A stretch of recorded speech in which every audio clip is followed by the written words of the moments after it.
But this is the first one that I'm actually answering a specific question from a viewer.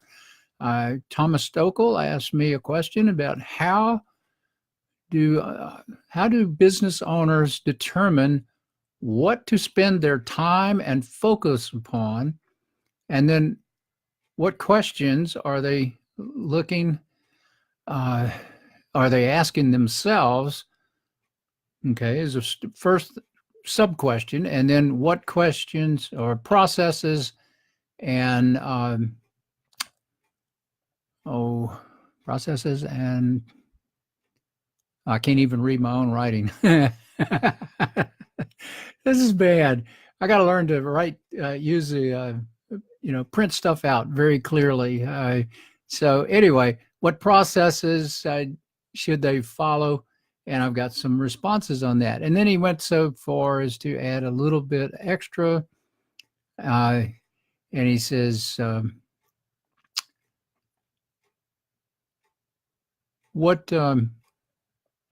addition, what should they not do? So make a list of things not to do and focus on. So I want to start by, first off, thanking Thomas for writing a comment and asking the question. And now I want to address this because there's several responses that I could make, and I don't want to make this overly complex. I want to start with a simple and then build off of it. There are certain things that every business owner should do, small business owners particularly. So if you're a small business owner, you can relate to what I'm about to talk about. The very first thing that you need to be sure that you have is an understanding of the purpose of why you created the business and started the business in the first place. If you don't have the purpose, then that's like the umbrella over everything that you do. It drives all the decisions. Now, for me, it was pretty simple. Back in 1988, when I moved to Memphis, I established a overall purpose to help people to get to that next level of performance. And I just said next level because one of the things I learned early on is everybody's unique. Everybody's starting from a unique place. They have unique talents. They have unique skill sets. They have unique goals. We can't cookie cutter people out and force feed them into one or two buckets. You have to look at the whole person and all of the issues that they have, or not issues, but all of their talents, and then move from there. So mine was pretty easy. If I can help people to grow and achieve their next level by first understanding where they currently are, where they desire to be. So if you're looking at this, where are you today? Are you happy with that or not? If you're happy, then probably it's going to be harder for you to grow. But if you're not happy or you want to improve, which is my goals in life, is you set another target over here and you say, okay, here's where I want to go. Now you've got to figure out how to get there. So what I want to do is to help you close that gap faster. And that's what I've been doing now for 36 years. It's helping companies, individuals and companies close that gap faster than they can do it on their own. If I can't help you close the gap, we don't even engage. But that's another dialogue for another day. So let's get back to Thomas's question. I want to start by saying there's one thing that I learned from the strategic coach, Dan Sullivan's great process for entrepreneurs.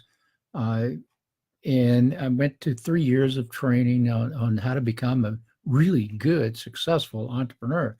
Because there was a lot of things that I thought I knew, but since, as entrepreneurs, we don't have a operating manual when we start our businesses. We don't know what to do. We have to learn. So there's a lot of trial and error.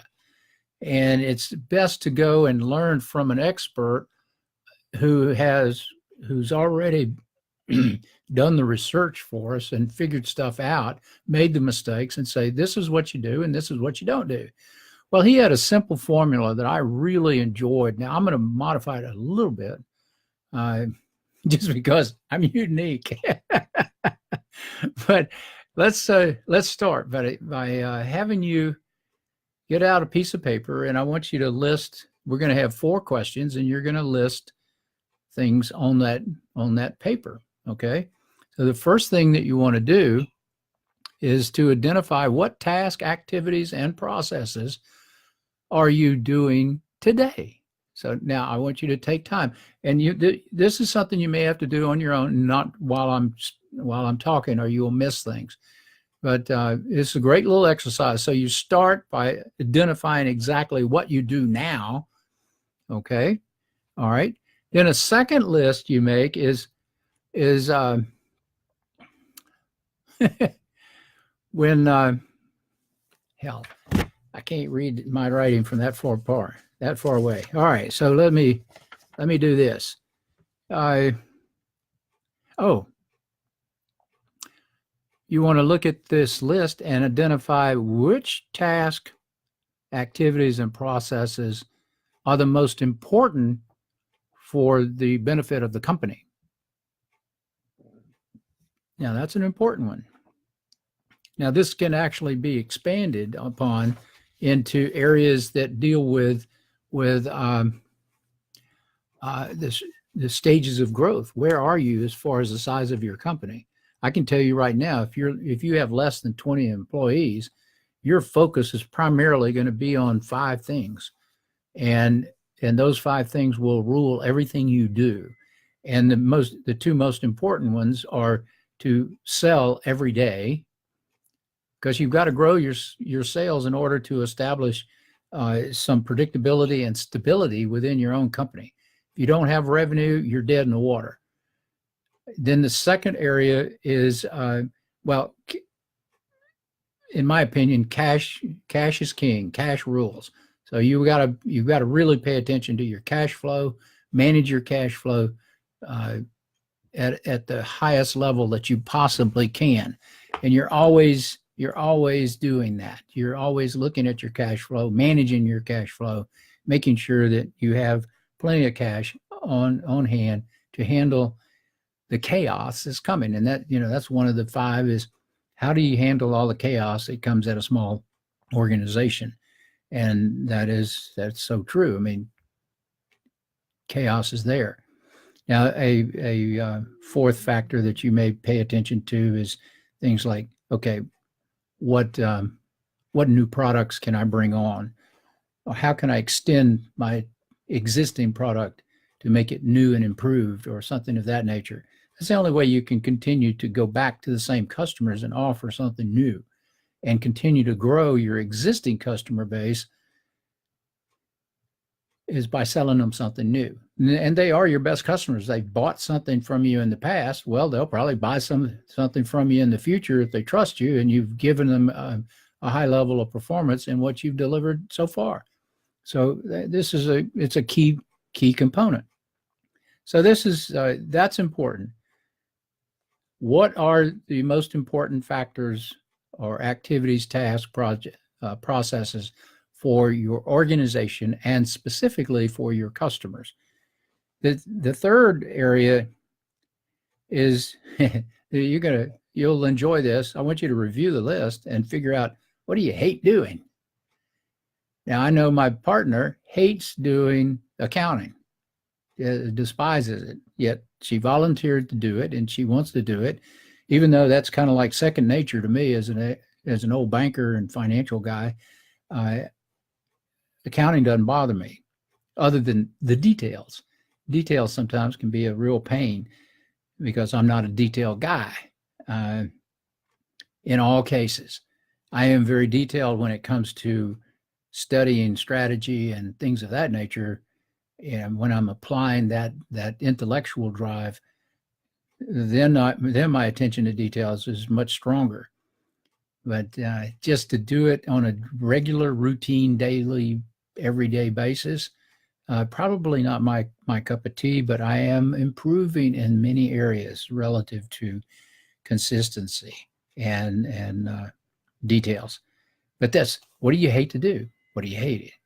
Now, if you're a small business owner and you hate to sell, you might be that might be a challenge for you. And that's probably a topic for a different video one day. So I'll write that down and put that on the list of things to talk about. And number 4 is, what are your unique talents that you bring to the table? I mean, there's got to be some things that you do that differentiates you from the thundering herd. Okay. In my case, my unique talents are, fortunately, I've accumulated a few of those through the years. But my talents are being able to analyze assessments and connecting the dots between the performance traits that people possess and how they're going to do it in their job. How can they improve their position, master their position, and that sort of thing. Another area is business to business selling. I was fortunate enough to be able to have time to write a book on B2B sales. And I've helped a lot of companies transition from being a traditional commodity-based company into selling more contracts, long-term contracts, major accounts, etc. That was probably a lot of fun. That was my most fun days of helping those salespeople transition. And in some cases, the people couldn't make that transition. They were natural-born commodity sales guys, and they had to move and they had to make a choice to stay and change or to find something else. Several of them found something else to do, but that was okay because they were replaced by people who could do the major account selling and be very successful at it, because it is a different set of skills than traditional, run and gun type sales guys. So, I mean, that's just a few. I'm also pretty good at standing up and speaking in a group. I have and I've also been accused of being a walking, talking encyclopedia of business, and by my coaching clients and my private clients that I work with, giving advice. It's a hoot because they tell me that, and I live by the philosophy is I can't believe how stupid I was 2 weeks ago. You got to keep learning. You learn all the time, and conditions change, circumstances change. Everything is changing around us, so we still have to pay attention to what's going on around us as a business leader. But those 4 questions that you need to ask: what task, activities, and processes are you doing today? And that's going to be probably a very long list. Most entrepreneurs, it's a very long list. Then which task are most important for the good of the company and customers? That to me is the wild card that's usually overlooked by most people. They just look at, what do I enjoy doing? And there's nothing wrong with that. You may want to use that as a determining factor of all these tasks that you listed in the answer to question 1, what is it that you enjoy doing, and put a big star by those. Those probably will fall into your unique talents that you bring to the table, because you enjoy doing them. You do them easily with gusto, and it's exciting for you to do those things. So I encourage you to continue to do that. The third question is, what do you hate to do? Now, here's the key. Whatever you hate to do, I guarantee you're going to procrastinate, stall out, do it halfway, shortchange, and it's going to take you 2 and 3 times as long to do something that somebody else who really enjoys doing that would take to do the same activity. Now, I've had to learn that, and I'm an old school entrepreneur, and I feel like I had to do everything the first time before I could even think about passing it on to somebody else. I needed to know what it was like. And there's several occasions where that's been validated for me.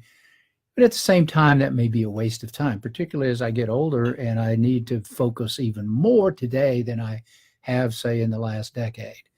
Now, what do I mean by that?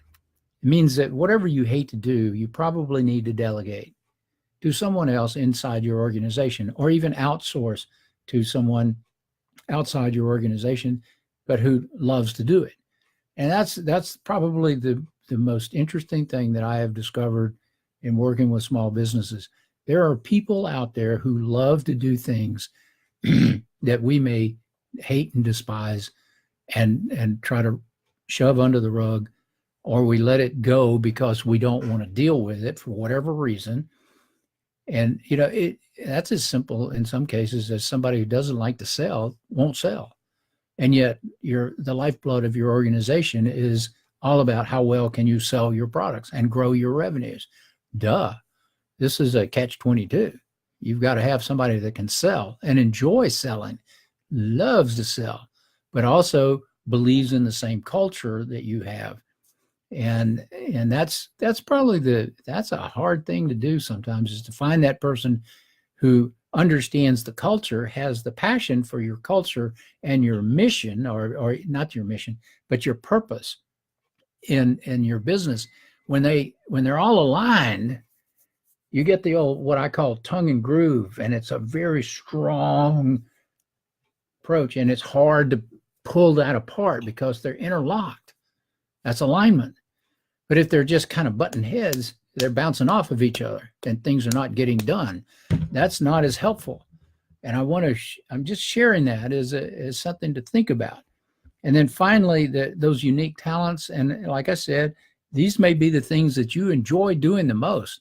And it energizes you. If it energizes you, you're probably even more productive. So you want to spend more time doing those things, and then assigning the things that you don't like to do, or are uncomfortable, or take you twice as long to do as somebody who's passionate about that. Let them do that. And that's hard sometimes for the entrepreneur to let go. And I can raise my hand and say, yeah, boy, that's been difficult. I seldom like to let go. I think it's something about being a control freak, but that's one of the perils of being an entrepreneur. You do like to control your own destiny, and that's one of the signals or signs that the assessments alert us to, that okay, we have a strong need to control our own destiny and get out of our way. Let us do our thing. And that's that entrepreneurial code, so to speak. So that besides that, now I want to touch on two other things. And the first one is habits. This is in addition to answering the 4 questions and discovering what task and having lists and things to do. But you also need to think about, what are your habits? What habits do you have that contribute to the success of yourself and your business? Now, habits are all, it's what it's all about. We are all habitual as human beings. We have tendencies to follow our same habits. And we have to identify, what are those habits?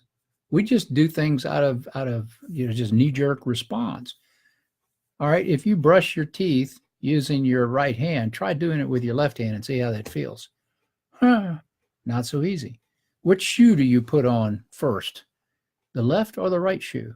Try reversing that one day, and it feels awkward. I even have a problem getting into the passenger side of a car because I'm so used to getting into the driver's seat that it's a habit. And my muscles are conditioned to allow me to get in from the driver's side of the car, not the other side. It's really interesting. It becomes difficult because of the lack of habit and muscle training and that sort of thing. Now, your brain is not necessarily a muscle, but it needs to be conditioned, and you are conditioned. You're conditioned through your habits. What do you do every day? Almost to the level of being a ritual. And some people call it rituals. What rituals do you use? Some people are adamant. They get up at 5 o'clock in the morning and they go exercise. They do whatever they're going to do exercise wise before they can even start doing anything else. That's a habit. It's a good habit because it keeps the mind body relationship strong and viable. And I encourage physical activity, even though I'm probably not the poster child for physical activity these days. I was for many, many years. And I just got to get back into it after experiencing the two healthcare years from hell that I've now whooped and put behind me, and I'm moving forward. So, sorry, a little humor there. But anyway, I just want to close this out by saying that a good friend of mine just put out, he was telling me what he does as a small business guy. And I thought it was very intriguing. He says there's two things that he does every day. And it resonated with me. It made sense. It fit my model, so to speak, my business model.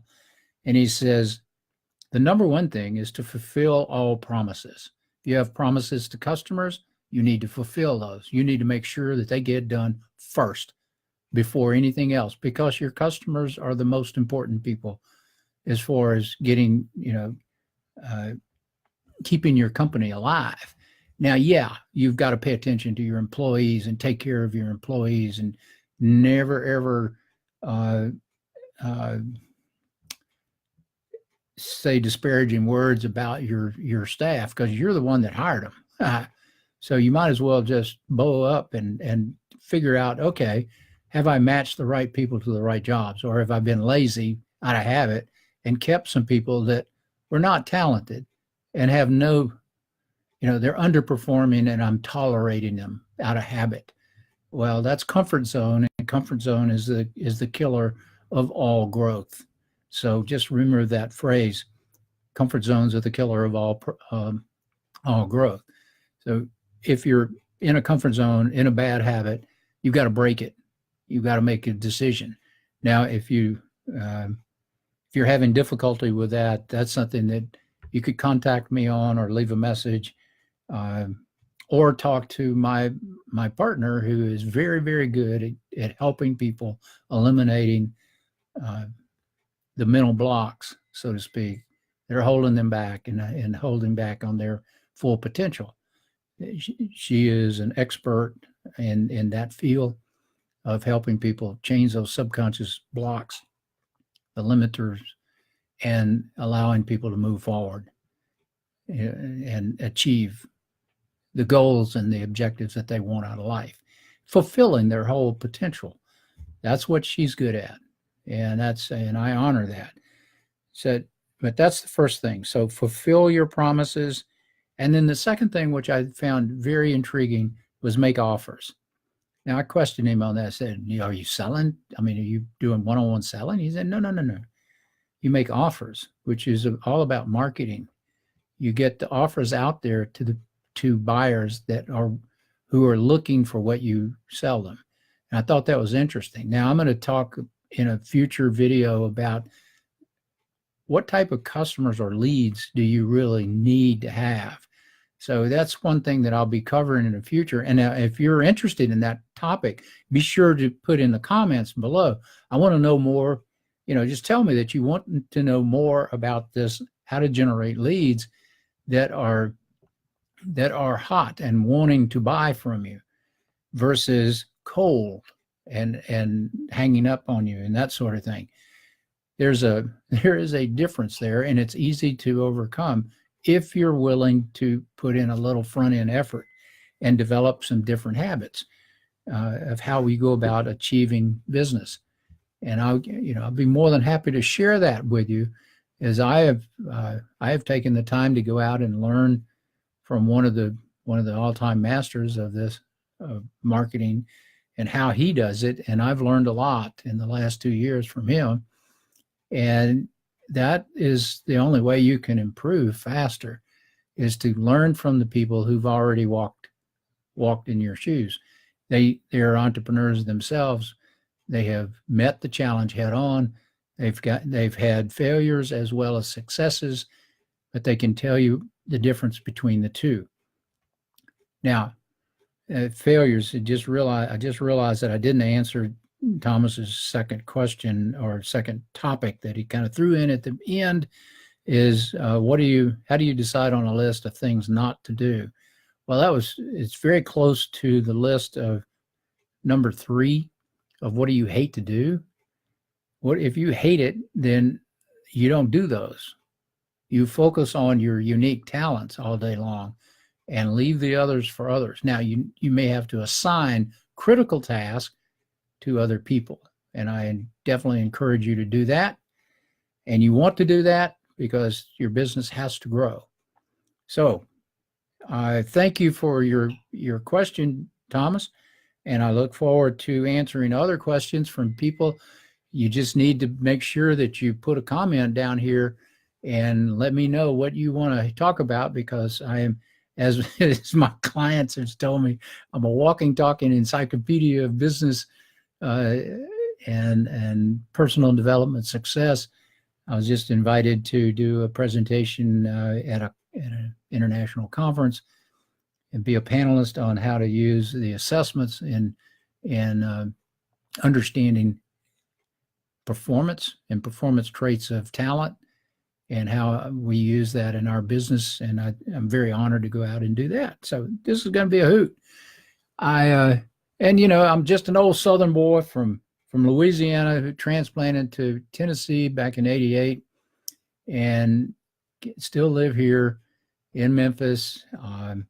But my heart's still in Louisiana with all my Cajun buddies. And I just, I look forward to hearing from everyone. Please make sure that you put a comment, ask a question, give me some ideas of what you want me to talk about, because I would much prefer to answer your questions than to just go off on a tangent talking about stuff that I love to do, which I can do without too much of a hassle. But I think it's more important that I address your issues or your questions and help you grow, because that's my mission in life. Or I use that word mission. That's my purpose, is to help you get to that next level. And that's part of this program. I'm giving something back. I'm leaving something behind. And I'm looking forward to leaving more and more. I want to try to be on this Facebook Live every day for the next at least 30 days, just to get started, get very comfortable in front of the video camera and get these recordings done for you.